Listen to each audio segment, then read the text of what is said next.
се наоѓаме на хидроакумулацијата Калиманци, од каде населените места се снабдуваат со питка вода, а Кочанското поле со вода за наводнување на земјоделските површини.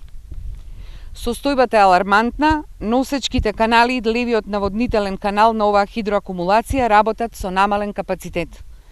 Дотур на вода до Зрновци има од левиот канал, но до земјоделските површини каде што е најпотребна ја нема веќе 10 години. Затоа потребно е да се направи целосна реконструкција на левиот канал. Водата истекува од браната, но потполно се губи. Граѓаните, земјоделците и оризопроизводителите се жалат дека немаат доволно вода за наводнување на земјоделските површини. Голем дел од нив, како што велат, повеќе не се занимаваат со производство на плодна и квалитетна почва и си заминуваат од овој крај во потрага по друга работа и нормални услови за живот. СДСМ има сериозен пристап и план за решавање на овој проблем. Запуштените канали ќе бидат реконструирани, а ќе бидат изградени и нови.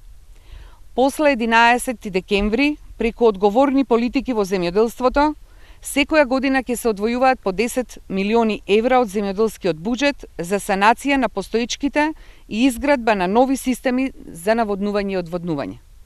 За таа цел ќе извршиме целосна анализа и снимање на актуелната состојба на постојните хидросистеми и изработка на проектна документација за реконструкција.